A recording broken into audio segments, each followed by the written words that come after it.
sim. Chegamos ao capítulo 7 e ele começa com uma interrogação para todos nós, porque o capítulo 7 começa assim, Paulo dizendo: quanto aos assuntos sobre os quais vocês escreveram. E nós não sabemos exatamente qual era o teor da carta que ele recebeu que causou nele uma disposição de falar de si tão radical com relação às coisas que ele fala, a posição que ele toma em relação ao relacionamento conjugal. E não sei se o Marcos tem alguma outra informação, mas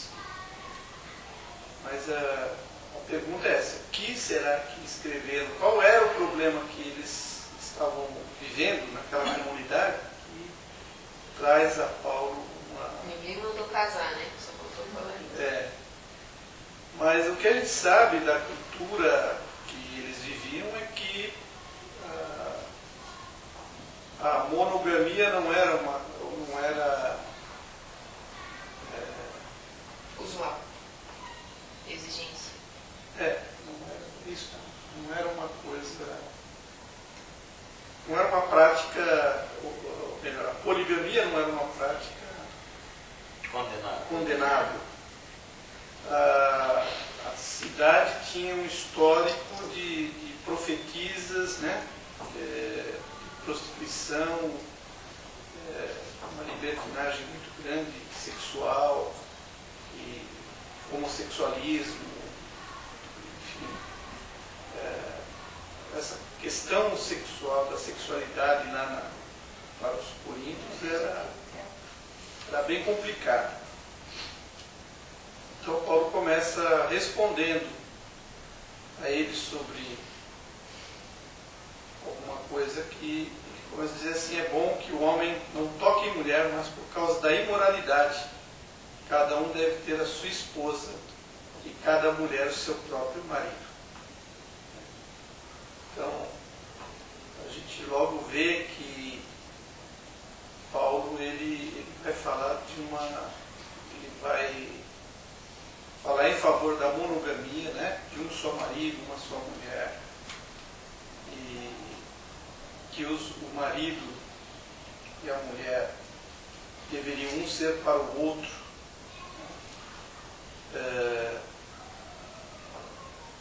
Parece que havia algum problema ali de eles não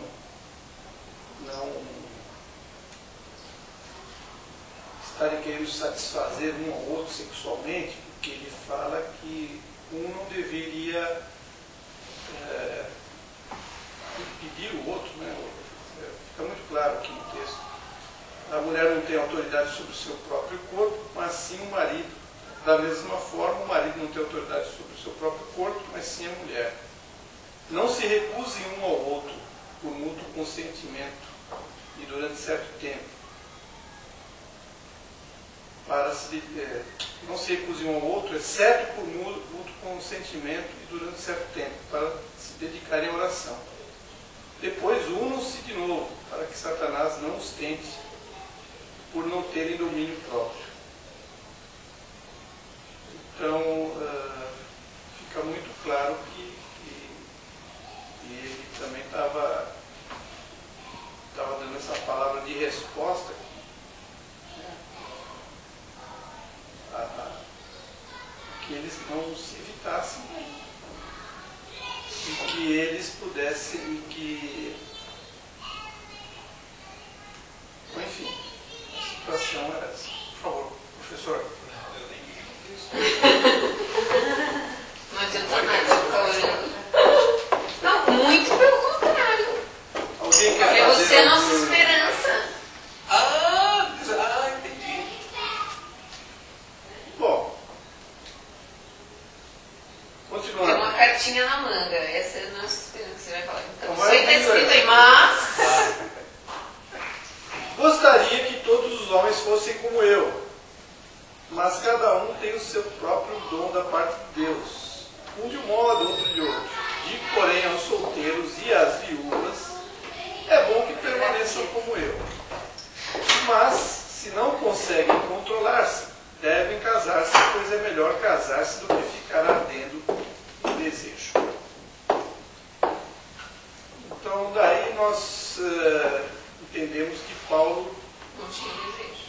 não estava casado. Ele falou, é melhor casar do que ficar ardendo em desejo. Eu tinha desejo, porque não era casar. Mas ele depois a gente vai ver que havia uma urgência, né, na vocação de Paulo, talvez ele tinha uma urgência de pregar o Evangelho, de falar do Evangelho aqui. Me parece que é isso, que ele está tão envolvido, tão empolgado com isso, que realmente ele não... A mulher para ele seria um transtorno, né? Não seria uma bênção. Mas ele continua. Eu acho que ele era meio frustrado, ele não achou a mulher da vida dele, o amor da vida dele, porque falar melhor casar do que se abrasar é uma bobagem, porque ninguém casa só por isso, né? É uma visão míope do casamento. Então, minha opinião é que ele realmente não encontrou a metade dele, por isso que ele traz o casamento dessa forma. Eu acho que tem pessoas que têm essa característica, né, de ficar melhor sozinho do que casado, né? Não é? Eu acho não sei se dá para chamar vocação, mas com essa característica. Eu acho que uma dificuldade nossa é querer passar, querer traduzir esse texto para a nossa cultura, quando ele foi escrito considerando uma outra cultura, um outro tipo de cultura de casamento, que não era igual ao nosso século XXI. Pelo menos no primeiro século a gente sabe que as moças casavam, as moças casavam muito cedo. Os casamentos pelo menos na Palestina, no Oriente Médio lá, eram arranjados. Né? Os pais arrumavam, já os maridos eles não tinham muita escolha. Né? Então, tem todas essas questões que hoje não se aplicam à nossa cultura. Mas a grande, uma coisa legal da Bíblia é de que as coisas que estão escritas valem para qualquer tempo, qualquer época. Por que nós estamos se atendo a uma questão temporal aí? Sim, é verdade que as verdades da Bíblia se aplicam a qualquer tempo, mas nós vamos descobrir então qual é essa verdade aqui, desse texto. Nós não podemos simplesmente tomar literalmente essa tradução para não cairmos em algum erro. Né?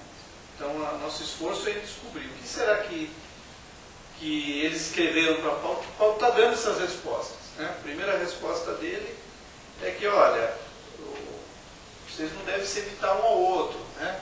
Somente se vocês quiserem jejuar e orar, tal, mas caso contrário, né, compareçam. Né? E outra coisa que ele fala, não se recuse. Olha, se eu puder dar um conselho, eu vou dizer o seguinte, não case, né? Fique solteiro, mas se você não conseguir, então melhor casar do que ficar aí. Mas isso é assim, meio sem sentido mesmo, né? Não case. O mundo não ia rolar, não ia existir. Se eles fossem pessoas, não casem. Eu acho que é mais... Não casem, não peguem. Eu acho que ele está mais ligado com a promiscuidade masculina.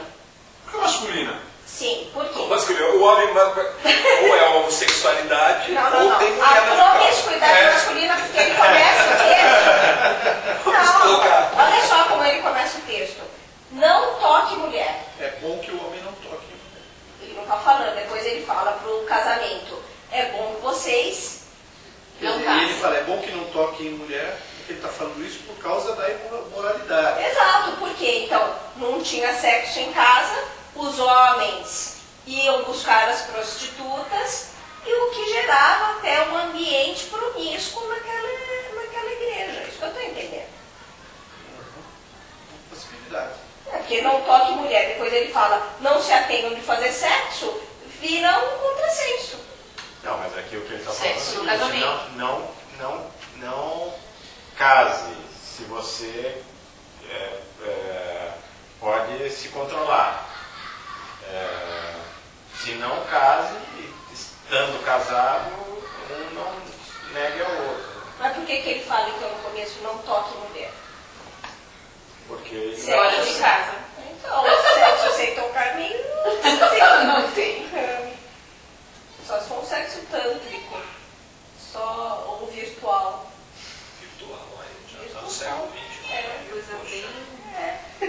Cara, seria um problema. Bom, mais algum comentário? Podemos prosseguir? Melhor, professor? Está tudo ótimo. Então vamos lá. Aos casados dou este mandamento, não eu, mas o Senhor, que a esposa não se separe do marido, mas se o fizer, que permaneça sem se casar. Esse próximo bloco aqui, parece que ele vai dar parece que a questão, a pergunta, pelo que a gente pode entender, era a seguinte: o que nós fazemos quando nós temos casamentos aqui na nossa comunidade em que o marido ou a mulher se converteram e o marido não? Então, como é que fica essa situação? E Paulo vai dizer assim, que a esposa não se separe do seu marido, mas se o fizer, que permaneça sem casar, ou então reconcilie-se com o seu marido. E o marido não se divorcie da sua mulher. Aos outros eu mesmo digo, não Senhor. Se um irmão tem mulher descrente e a ela se dispõe a vir com ele, não se divorcie dela. E se uma mulher tem marido descrente e ele se dispõe a vir com ela, não se divorcie dele. Pois o marido descrente é santificado por meio da mulher, e a mulher descrente é santificada por meio do marido. Se assim não fosse, seus filhos seriam impuros, mas agora são santos. Todavia, se o descrente separar-se, se separe. Em tais casos, o irmão ou a irmã não fica debaixo da servidão. Deus nos chamou para vivermos em paz. Você, mulher, como sabe se salvará o seu marido? E você, marido, como sabe se salvará a sua mulher? Então, em debate. Comentar alguma coisa? Quer dizer que tudo bem se separar se estiverem sob julgo desigual? Não é isso que ele está dizendo. Mas se você crente quiser se separar. Se o descrente quiser se separar, separa. Que provavelmente deve ter havido alguma confusão com relação a essas circunstâncias, né? Eu acho que está na questão da iniciativa, né?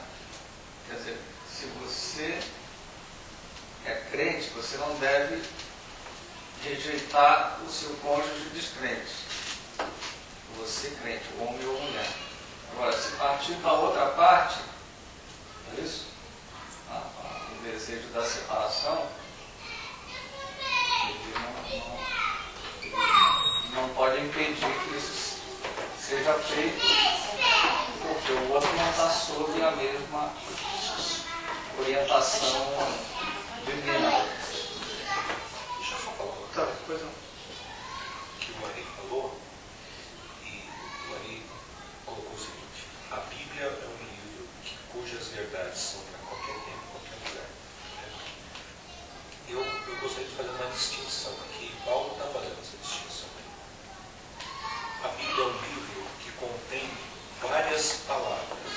Existem aqui nesse livro Deus falando, existe nesse livro o homem falando, existe nesse livro o diabo falando. Então, que é um erro que as pessoas falam, o livro é a palavra de Deus, então tudo que está aí dentro é Deus falando. Então, tem gente que pega Mateus 4 e quando o diabo chega para Jesus fala assim: se você me adorar, eu te dou o mundo. Aí todo mundo fala: olha aqui como o diabo é dono do mundo. Está escrito na Bíblia que o diabo ia dar o mundo para Jesus. Só quem estava dizendo era o diabo, não era Deus falando, né? Então, o diabo não tinha autorização nenhuma de falar aquilo, porque ele é mentiroso. Então a mentira dele não é que ele... A mentira dele que ele não tinha, ele era um estelionatário. Porque ele não tinha aquilo que ele estava prometendo entregar. Porque quem está falando é o diabo. Nesse texto, é claro, quem está falando é Paulo. E ele faz a distinção o tempo todo. Quem está dando o mandamento sou eu. Não estou falando como o Senhor, estou falando eu. Ó, vocês não façam isso. Então, e aí para mim, esse texto está muito dentro do que eu venho falando. É uma assembleia, é igreja.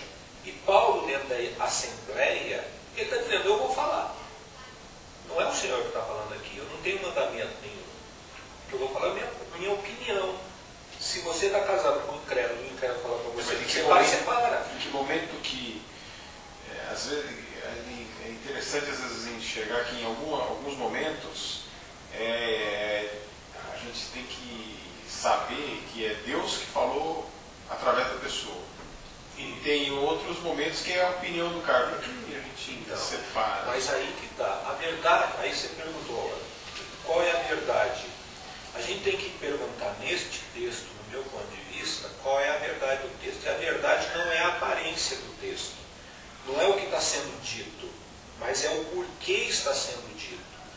Muitas vezes a verdade do texto, eu creio que Coríntios tem muito nesse jogo, é você falar assim, esquece o que ele está falando e vamos perguntar por que ele falou isso. E aí você, buscando o fundamento, você busca a verdade que é eterna, enquanto o que ele está falando é temporário. Esse papo dele aqui, como o Sérgio falou, algumas coisas não se aplicam mesmo, porque nós não moramos em Corinto, porque não tem um templo com sacerdotisas cuja ação religiosa era sexual, o sexo estava dentro da ação religiosa, então qualquer homem ia lá no templo e transava com aquela sacerdotisa. Por quê? Porque isso fazia parte do rito, aquele deus, aquela deusa, fazia parte do jogo. E Paulo está olhando para aquilo e falando, vocês estão no meio dessa encrenca. Mas nós não temos isso aqui. Não existe um templo hoje a Dionísio ou a Diana ou quem quer que seja, que você tem um monte de prostitutas sacerdotais e que você transa com ela como um ponto de adoração à própria entidade Você está falando que a frase que ele colocou, que a verdade que é atemporal. A verdade é atemporal. As coisas que nos levam a... Isso. Então, outro aspecto que é importante, aí a gente tem que voltar em Coríntios 3, ou 4, se não me engano, Paulo vivia num tempo de profunda perseguição religiosa. Então, quando Paulo fala, é bom que o homem não se case, por quê? Porque aí o Sérgio deu um toque também. Paulo era apaixonado pelo apostolado dele, pelo envio dele. Então ele fala, se você quer ser apóstolo como eu, é melhor você não se casar, porque a tua mulher não vai aguentar o tranco. Ou você vai ficar dividido na hora que você for torturado, ou vê-la sendo torturada, ou vendo. Então, cuidado, permaneça sem casar, porque você pode sofrer mais. Mas isso é um aspecto paulino. Qual é a nossa verdade? A gente tem que perguntar para o texto, embaixo do texto, que verdade é eterna. Aí uma coisa dispende. Marido, você não pertence a você, você pertence à sua esposa. Esposa, você não pertence a você, você pertence ao marido. O que ele está fazendo? Está tornando o relacionamento igual a igual. E está destruindo, de certa forma, uma dominação macho sobre fêmea. E os dois agora são iguais dentro do casamento. Não é mais o marido tenha prazer sexual e a mulher sirva de prazer. Não. O prazer sexual é mútuo. E aí você entra numa verdade eterna. Ou seja, o Evangelho não há grego, nem judeu, nem grego, nem escravo, nem homem, nem mulher. Todos somos iguais. Aí você pontuou uma coisa que é importante na palavra. Embora seja um exemplo, embaixo tem alguma coisa. A mesma coisa. Se você foi chamado para o ministério no Afeganistão, é preferível você ir solteiro, cara. Por quê? Porque você vai sofrer, lá são árabes, são muçulmanos, eles você vai ter problemas. Se você levar esposa e filho, você está aumentando o problema da sua família e você vai ficar dividido. Mas se você não aguentar ficar sozinho, casa e vai. Mas é pontual, porque o que está por debaixo é outra verdade. E Paulo está falando, sou eu que estou falando aqui. Eu acho que o nosso erro é isso daí, como se, isso é de Cristo. Mas ele está dizendo, eu estou falando, a minha opinião. Ó, você me perguntou, você me fez uma pergunta, sei lá. E eu vou falar, a minha resposta é essa. Não é Deus falando necessariamente. Pode ser no meio disso, ou você buscando um fundamento, falando, puxa, aquilo tem razão. Mas tem um monte de coisa ali que eu não concordo. Mas aquilo pode ser Deus. Eu acho que Paulo é a mesma coisa. Eu vou dar minha opinião na Assembleia. E vocês julguem como crentes maduros se a minha opinião bate com o que vocês estão esperando. É assim que eu leio esse texto de Coríntios 7. É específico para aquela igreja, para aquele momento, para aquele povo ali. E essa questão da preocupação deles como igreja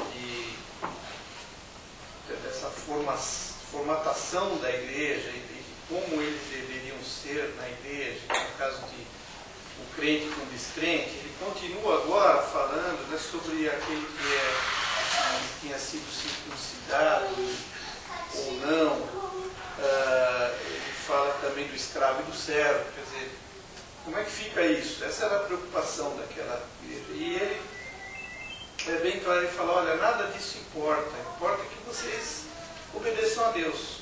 Isso é que o que vale na nossa comunidade. O jeito como era, como se vai ser ou deixar de ser, isso não tem valor nenhum. O que importa mesmo é você obedecer a Deus. Vamos ler isso que eu acabei de falar. Entretanto, cada um continue vivendo na condição que o Senhor lhe designou, de acordo com o chamado de Deus. Esta é a minha ordem para todas as igrejas. Essa é minha ordem. Minha ordem. Ele está pontuando, claro, que a opinião dele, a posição dele. Essa é a minha ordem. Eu não recebi mandamento de Deus, não veio um anjo do céu, nada. Eu sinto que você deve fazer isso. É a minha ordem. Ordem não no sentido de mandamento, ordem no sentido de organização. Né? De forma com que vocês têm que se organizar lá. E não assim que eu mando vocês fazerem. A gente tem que equalizar um pouco.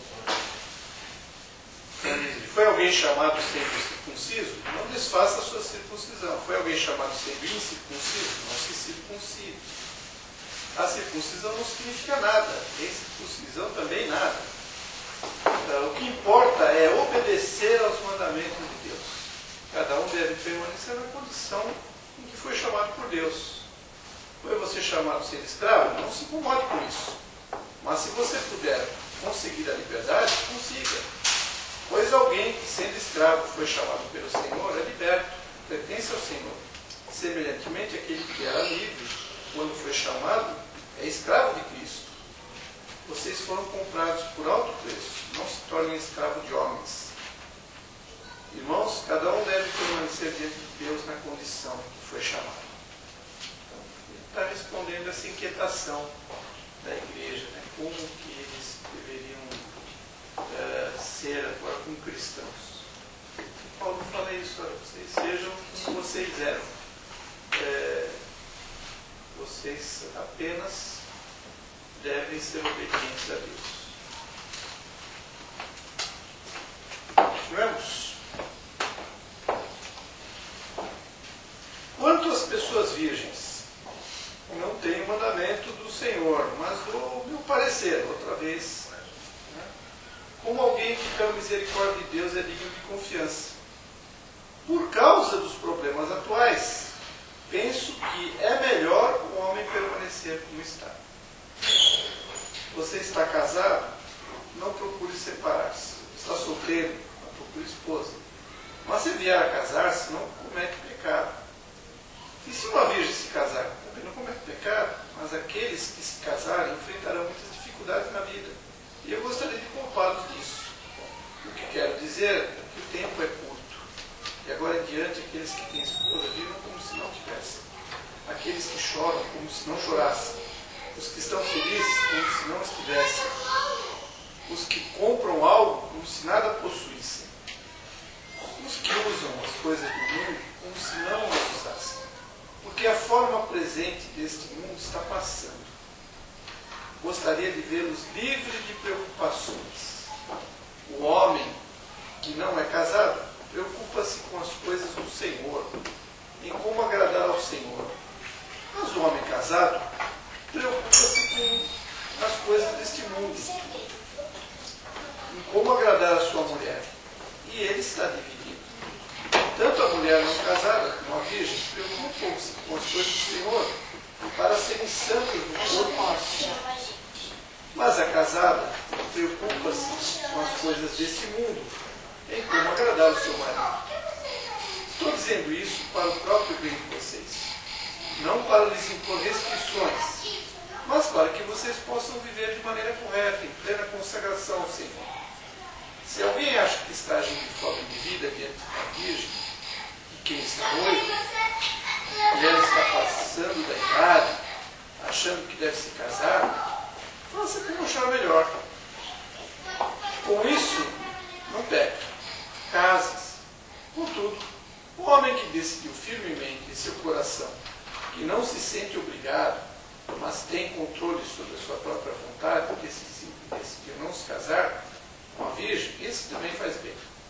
Assim, aquele que se casa com a virgem faz bem, mas aquele que não se casa faz melhor. A mulher está ligada a seu marido enquanto ele viver, mas se o marido morrer, ela estará livre para casar com quem quiser, contanto que ele pertença ao Senhor. Em meu parecer, ele será mais feliz se permanecer como está, e penso que também tem o Espírito de Deus. O que ele quis dizer aqui com o tempo é curto, de agora em diante aqueles que têm esposa vivam como se não tivessem, aqueles que choram como se não chorassem.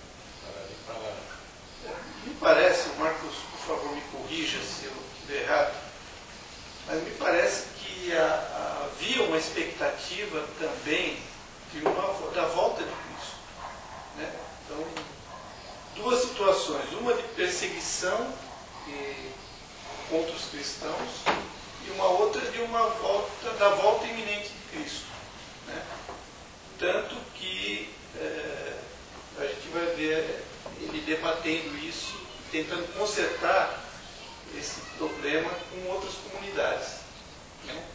Os caras que vendiam tudo, né? Ou queriam deixar de trabalhar lá em Tessalonicenses, há uma advertência com relação a isso, em que o pessoal já estava querendo deixar de trabalhar, de cumprir com as suas obrigações, porque Cristo está voltando, então por que eu vou trabalhar? Então havia uma expectativa da vinda de Cristo, que Jesus disse que ele voltaria, e eu não sei se o Marco quer completar algo em relação a isso. Então são essas duas coisas juntas, né? A questão da perseguição e a questão da volta de Cristo. E nesse ponto a gente volta lá, o casamento é um problema, você casar, mas você casava não sabendo quanto tempo você ia ficar casado, porque você poderia ser preso, poderia ser morto, né? E então isso causava embaraço. Talvez por isso que ele advogasse em favor do... Então, mas de qualquer forma, entrando aqui, eu não sei se eu perdi alguma coisa que você tem que explicar.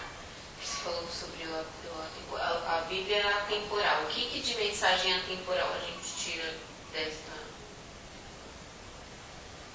Porque, tá difícil. O que ele fala ali em todo tempo é bom senso. Ó, se você está bem, como é que você está? Fica como você está. Ou casado ou descasado. Se você está bem, fica bem. É bom senso. O tempo todo ele fala isso. Ele fala que Deus quer que a gente esteja em paz. Não deve ter nenhuma preocupação que nos... Não é difícil, né? Mas é a opinião dele, irmão. Porque se fosse Se pra você não casar, ficar só solteiro, você vai ter preocupações. Se você ficar casado, vai ter preocupações. Se você pegar virgem, vai piorar. Se você não pegar virgem. No caso dele, ele era um cara nômade, ele tinha poder habilidade, ele tinha outra Então, eu entendo o caso dele, mas... Entendeu? Então ele está falando, por exemplo, se você quiser ser igual a mim, tá bom, você não casasse, Não, não. mas Você que vai ele ter tem que estar no meu problema. ombro agora, né, cara? Faz ano. Obrigada. Mas eu acho que é bom senso puro que ele está falando, né? Por isso, voltamos a ter uma coisa. O que o Ari falou tem que a gente falou no final da nossa reunião passada, né? Tem que tomar cuidado em como interpretar a palavra de Deus. Porque se eu for pegar o texto fora do contexto, né, a gente pegaria aquele texto que ele fala, é bom que vocês Casados, vivam como se não tivessem. Né? Mas Então, o que quer não dizer? foi isso que ele quis dizer. Não, foi a frase inicial do amigo. Gandaia geral, tá liberado. Mas não é isso que ele fala. Não Faz foi o isso. contexto, né? Se você pegar fora do contexto, você cria uma teologia.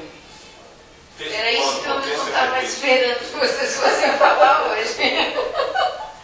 Não, mas eu acho que uma coisa atemporal que tem, Mônica, que não tem nada a ver com o primeiro plano do que ele está falando, mas um plano subjacente, é o seguinte, que quando a gente está reunido em igreja, a gente tem que começar a desmistificar que muitas vezes nós estamos conversando na igreja, e é igreja não pelo teor santo das minhas palavras, no sentido, o Senhor me disse, eu tenho uma profecia, ou vamos ficar quieto, que agora é uma profecia, ou tenho uma exortação, ou... Não, nós somos igreja não porque eu vou falar alguma coisa vindo da parte de Deus, mas eu sou igreja porque eu me reuni em nome de Jesus. O fato de eu reunir numa fé comum e nesse momento virou igreja. A partir daí, qualquer coisa que se fale, com ou não respaldo fundamentado no texto bíblico, é igreja. Eu acho que isso é importante. Nós fazemos o quê? A gente faz oração, come, faz oração e espera o Sérgio fazer bem. A piada do Sérgio é igreja. Por quê? Porque nos faz viver numa comunidade com alegria, com gozo. A comida é igreja. Porque isso é o compartilhar da nossa existência, da nossa vida. Então Paulo está dando um grande exemplo, e isso é eterno. No sentido, igreja não é cantar 5 hinos, fazer uma oração e ouvir uma pregação. Igreja é eu trocar ideias com qualquer um sobre qualquer assunto, sem que isso tenha um grande peso espiritual, mas a minha opinião. E a minha opinião vale como opinião. E ponto final. Eu não falei porque eu estou cheio de espírito, eu falei porque eu sou um ser humano que às vezes quero ajudar. Como que está a Gisele? A Gisele está bem, está melhor. Poxa, que legal, estou feliz. E o Gu está babando, está usando babador. Que legal. Isso é igreja, porque é só opinião, mas é uma opinião edificadora, porque a gente está trocando vida. E o Paulo está fazendo isso. Eu estou trazendo a minha opinião, gente. Olha, se você está solteiro, fique solteiro. Por quê? Porque os dias são maus, a gente tem uma expectativa escatológica, nós estamos sofrendo perseguições, então pensem nessas consequências e atuem. Mas ele não está atuando, trazendo um texto, olha, segundo o texto de Daniel, porque nós temos essa mania muito besta de achar que a gente só está falando das coisas de Deus quando a gente abre a Bíblia e fala alguma coisa. Não, nós estamos... Em outro lugar, fala assim, quer comamos, quer bebamos, quer façamos qualquer outra coisa, façamos para a glória de Deus. Ora, não tem nada mais banal do que fazer qualquer outra coisa em nome de Deus. E Paulo está dando um exemplo de como é ser igreja. Igreja é reunir e discutir assuntos comuns, de interesses comuns. E nesse interesse buscar edificação mútua. E pode ser qualquer coisa. O Ari falando da mulher lá que teve problema. Se nós não citamos o texto bíblico, não ficamos achando qual versículo que eu poderia provérbio. O provérbio diz o seguinte: não, puxa aí, e comeu pizza naquela noite. Aí podemos trazer um outro assunto, outra hora, de um outro. Mas temos que ter consciência que em qualquer momento somos igreja. Então, isso para mim já é a grande lição que está passando aqui. Quanto ao que ele está falando, são opiniões dele, são relevantes, porque é um cara experiente, mas são conjunturais, porque trata de um assunto que hoje já tem pouco a ver com a gente, mas fica esse fundamento. Vamos começar a pensar que quando a gente fala de futebol é a igreja, quando a gente fala de moda é a igreja, quando a gente fala de educação de filho é a igreja, sem querer passar sermãozinho e achar que tem a verdade de Deus para as coisas. Não, é a minha opinião. Né? Perguntar, o Klaus foi bem na corrida, está pontuando legal, igreja. É isso que eu acho que é muito relevante nesse ponto. Então, esse fundamento, entender que ele está opinando. E pelo filtro da cabeça dele também, que, vamos dizer, ele tinha facilidade de não estar casado, né? Então ele pôs, baseado nele achando que aquilo é fácil, é mole, né? Não, talvez até não fosse, mas é o que ele falou, o cara foi preso. Imagina ele enfrentar a mulher presa e tudo preso. Talvez uma outra verdade que a gente possa contextualizar, ele está falando aquilo por causa da imoralidade. Né? Hoje nós temos no nosso contexto social também uma dose de imoralidade, onde o casamento é desvalorizado, onde a promiscuidade está solta. E parece que o que ele fala é, olha, na nossa comunidade a gente não quer esse tipo de comportamento. Né? Aqui nós valorizamos o casamento. Então você cuide da sua esposa, o marido cuide da esposa, a esposa cuide do marido. Né? Você não deve se separar por qualquer motivo. Você pode ser uma bênção na vida do seu marido. Eu acho que são alguns valores que estão nesse texto que são importantes para a gente. Paulo das Entrelinhas está dizendo isso. O tempo que a gente está. Então, valorize o seu casamento. Não é porque o seu marido não é crente, não é porque sua mulher não é que você vai dar. Desculpa, está me surgindo uma coisa assim, que lá na semana passada a gente falou também, mas aqui no capítulo 7 também, que Paulo está na igreja dando a opinião dele sobre vários assuntos concernentes àquele grupo. Então, deveríamos fazer a mesma coisa, tipo, dar nossas opiniões sobre o que para nós, para esse grupo, é o certo, é errado. Limite a sua opinião de acordo. Eu acho que eu entendo que o Hamilton quer dizer que nós aqui, e aliás eu acho que essa é uma função do grupo, né? É do pastoreio mútuo, que ele acontece na medida em que eu tenho liberdade de chegar aqui e falar, olha, eu não estou bem no meu casamento, eu preciso das orações, ou eu estou passando por uma dificuldade. Eu acho que o grupo tem a igreja, né? Essa igreja aqui tem essa função de pastoreamento mútuo. Contextualizada na nossa época, na nossa sociedade, nas nossas regras, consensos. Uma coisa que eu acho que é importante é isso. Qual é o fundamento da nossa discussão? Que eu entendo que é aquele negócio do edifício que está aqui ainda presente. Qual é o fundamento do nosso edifício? As discussões podem ser qualquer. Né? Posso discutir sobre esporte, política, sexo, educação, o que for. Mas eu tenho que buscar um fundamento. E esse fundamento que eu acho que tem que gerir todas as nossas discussões. Né? Que é uma coisa que ainda a gente não chegou no texto de Coríntios a buscar esse fundamento, achar o fundamento. A gente ainda está aproximando. Esse é um ponto. Ponto 2, eu acho que as discussões têm que ser mais aliviadas. A gente já fez alguns exercícios aqui que a gente começou a fazer discussão, a gente perdeu o controle. Então tem que saber também que a gente tem limitações nessas discussões. Mas o grupo é um grupo mais ou menos de discussão mesmo. Né? E eu acho que esse é o grande lance do texto de Paulo que a gente está buscando em Coríntios. É mostrar que igreja é uma grande assembleia de discussão de temas e que ela, de alguns momentos, vai avançar, alguns momentos vai regredir, mas a gente vai estar sempre buscando a contextualização muito presente, Se a gente for para um grupo, eu imagino, um grupo homossexual. Eu não digo nem homossexual, um grupo socioeconômico, cultural, diferente desse, não vou dizer nem superior nem superior, diferente desse, as discussões mudam completamente. Né? Os nossos temas passam a ser outros, e a forma de abordagem, as palavras, coisas que a gente fala aqui possivelmente não poderão ser faladas. Você está em outro grupo e você sabe que algumas coisas não podem ser ditas. Você tem que... porque muda o contexto. Que não quer dizer que um está certo e o outro está errado. Não. O certo e errado, do meu ponto de vista, é estou no fundamento ou não estou.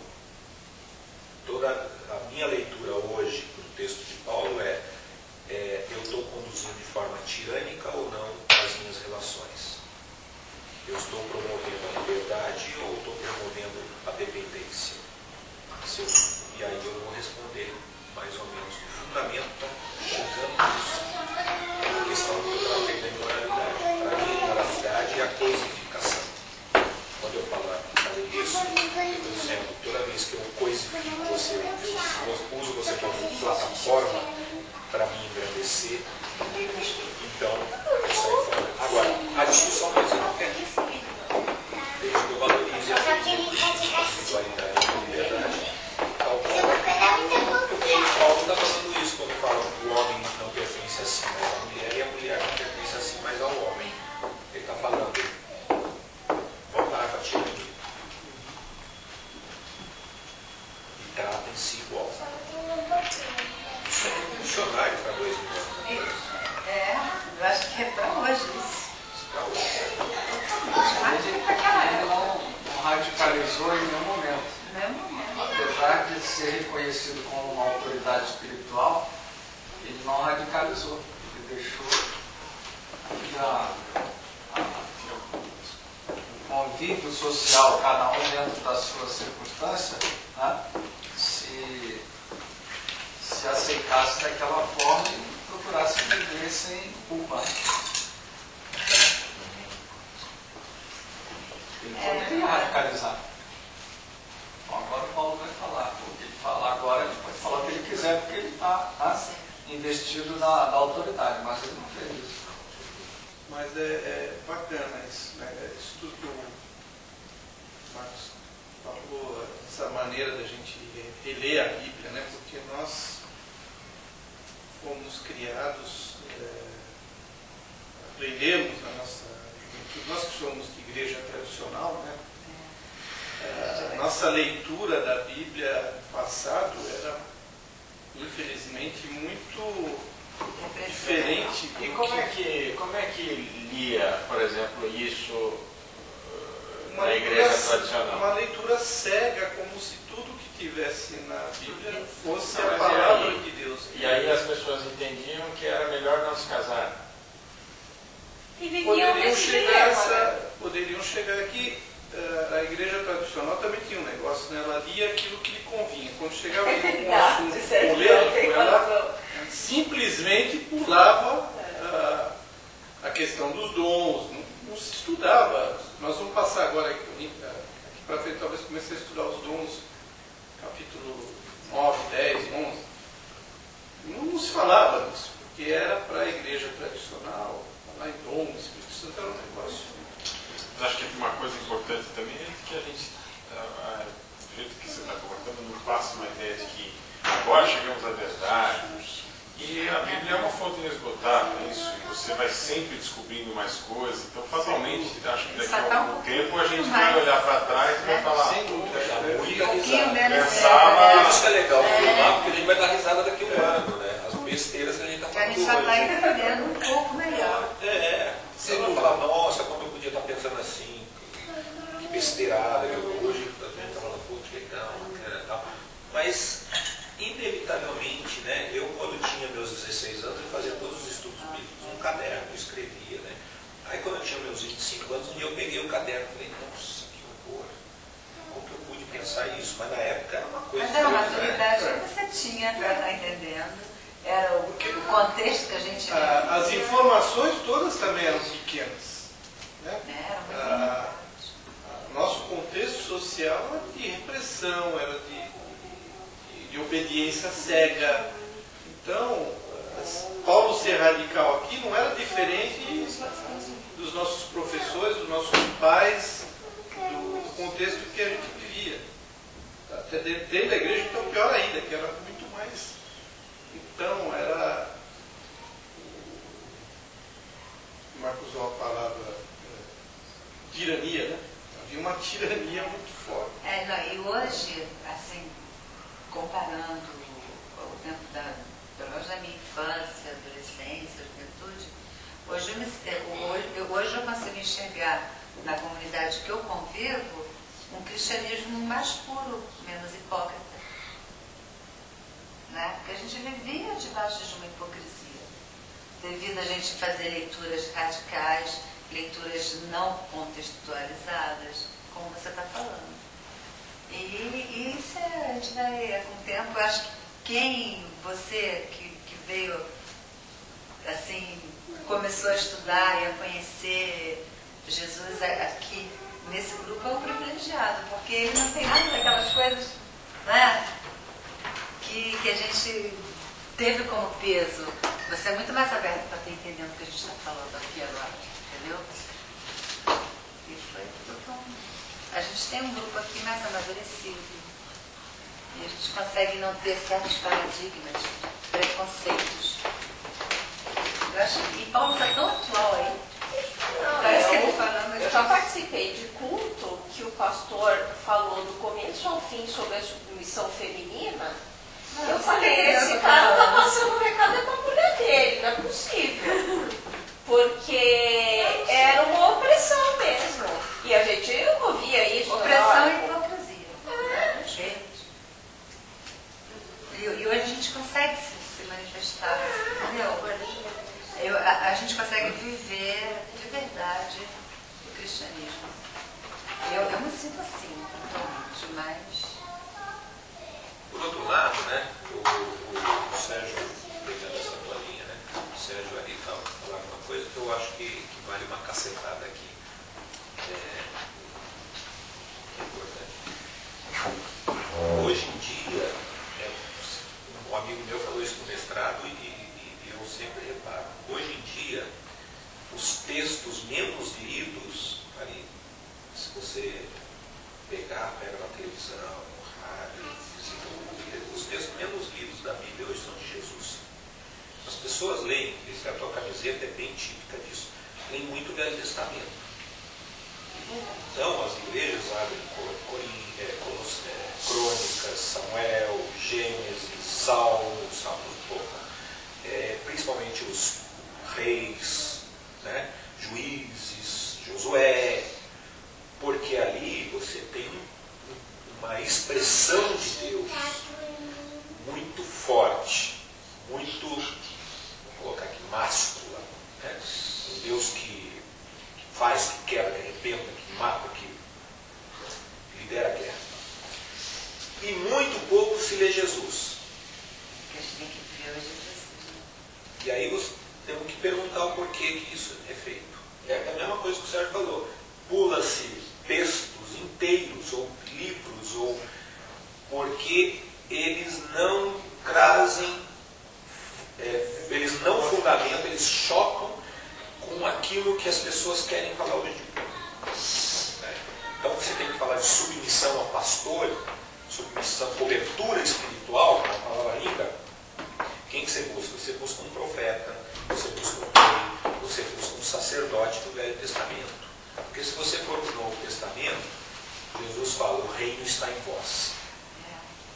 Outro espaço, cobertura espiritual. E Pedro fala, vocês são sacerdócio santo. Opa, não tem sacerdote em cima de mim, eu sou sacerdote. Arrebenta com essa história de cobertura. Então você pula textos porque eles não colaboram com a sua própria teologia. Então você cancela aquilo lá no vale. Ou quando Jesus chama o fariseu de hipócrita. Mas quem é o fariseu? O fariseu é o líder religioso, aquele que lê a Bíblia. Então com quem que Jesus está brigando? Está brigando com uma prostituta ou está brigando com os pastores? Ele está falando com a prostituta, vem cá. Vem que meu jugo é leve, meu fardo é suave. E está chegando para o fariseu, que é o pastor, ele fala, você é um hipócrita. Teu pai é o diabo, porque vocês mentem. vida é isso. Entende? Então, a nossa leitura da Bíblia é toda pontuada. Isso significa que eu também faço isso. Só que a gente tem que ser como Paulo. Aqui, aí vem a humildade de ser como Paulo. De falar, olha, eu não estou falando no meu nome. Não estou falando no nome de Deus, estou falando no meu nome. Por quê? Porque eu sou um ser humano. Então esse texto ele traz essa convicção da gente poder entrar na igreja e falar, eu estou falando no meu nome. Então eu tenho recortes, eu falo opiniões, eu expresso pontos de vista e espero que Deus em tudo isso possa nos auxiliar a chegar na verdade. Mas sou eu que estou falando, por favor, não pensa que eu estou trazendo alguma coisa espetacular, porque eu sou um ser humano, não me olhem melhor. Agora, se eu quiser falar em nome de Deus, você tenha certeza que eu vou abrir aqui 1 Samuel 18. Eu vou fazer uma bela leitura em nome de Deus para você. E vou justificar o que Deus está falando pela minha boca. E você não vai ter jeito de sair fora. Mas se eu quiser ler em meu nome, eu tenho que ler 1 Coríntios 7. Eu não falo o Senhor, não trago o mandamento do Senhor, mas falo eu. É o que Paulo está fazendo. Percebe a mudança? As pessoas estão perdendo a humildade de dizer de público, eu não estou falando em nome de Deus, eu estou falando a minha leitura da palavra. A gente até fala um negócio interessante, começa o texto dessa linha, que na conversa, né, ele ainda fala assim, eu penso que também eu tenho o Espírito de Deus. Quer dizer, uma coisa que eu falo pode ter um valor significativo porque eu tenho o Espírito de Deus. Assim como nós aqui. Né? Cada um de nós tem o Espírito Santo de Deus. Então, aquilo que a gente falar, uma hora Deus pode mover a sua palavra para ser uma palavra de bênção para os outros. Nem tudo que a gente vai falar vai abençoar, mas pode ser que Deus te use com uma palavra. Como já aconteceu aqui. Nós já fomos ministrados uns pelos outros, com uma observação, com uma palavra. Temos aí isso aqui. Sei de coisas que o Ari falou que me abençoou, do que o Hamilton falou que me abençoou, que a Esther falou que me abençoou. Lembro? Esse livro de Coríntios tem sido surpreendente para mim. Releitura.